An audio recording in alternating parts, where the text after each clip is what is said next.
जय श्री कृष्णा। इस वीडियो में आप सकट चौथ व्रत की पूजा विधि, व्रत की कहानी और विनायक जी की कहानी का श्रवण करेंगे। वीडियो में अंत तक अवश्य बने रहिएगा और अगर आपको पसंद आए तो लाइक कीजिएगा, शेयर कीजिएगा, चैनल को सब्सक्राइब कीजिएगा।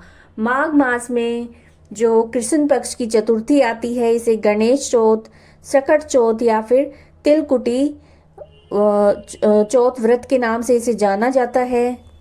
इस दिन प्रसाद के रूप में सफ़ेद तिल से तिलकुट तैयार किया जाता है।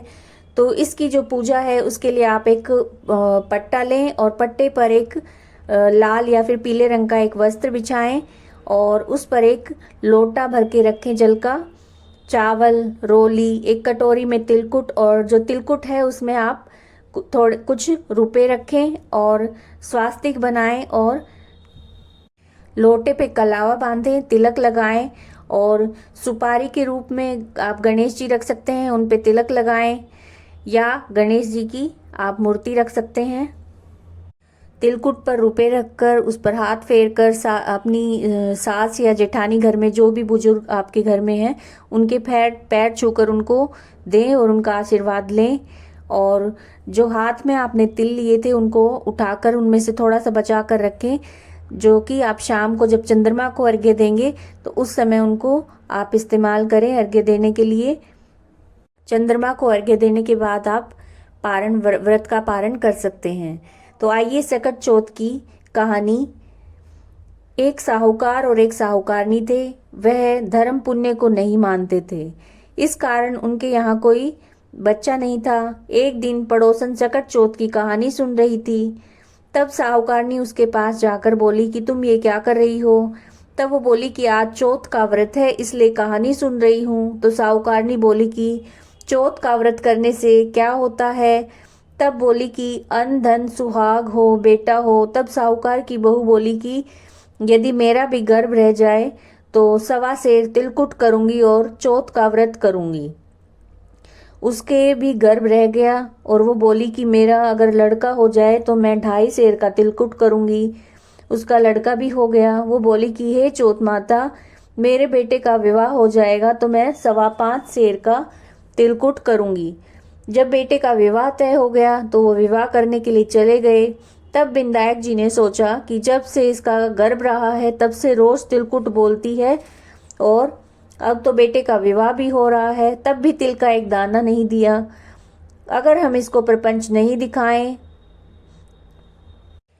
तो कलयुग में कोई नहीं मानेगा। हम इसके बेटों को फेरों में से ले लेंगे। जब उसने 3 फेरे लिए तो चौथ माता गरजती हुई आई और उसको उठाकर पीपल पर बिठा दिया। हाहाकार मच गया। सब उसको ढूंढने लगे परंतु कहीं भी नहीं मिला।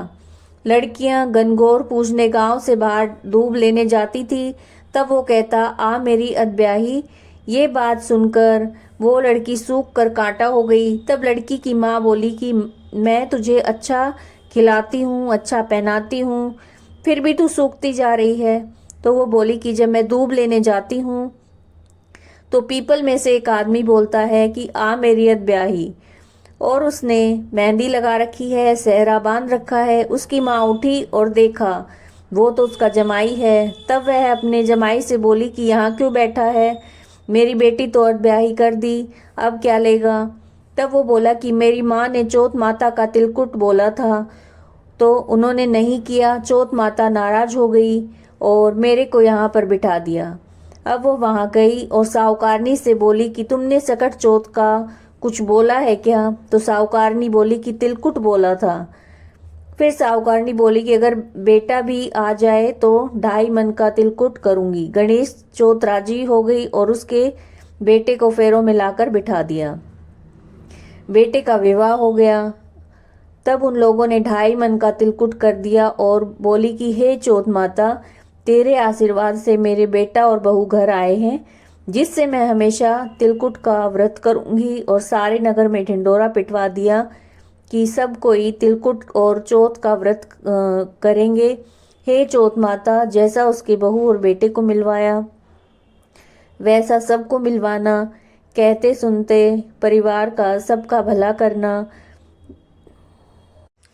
विनायक जी की कहानी। एक बार विनायक जी महाराज एक चुटकी में चावल और एक में दूध लेकर घूम रहे थे।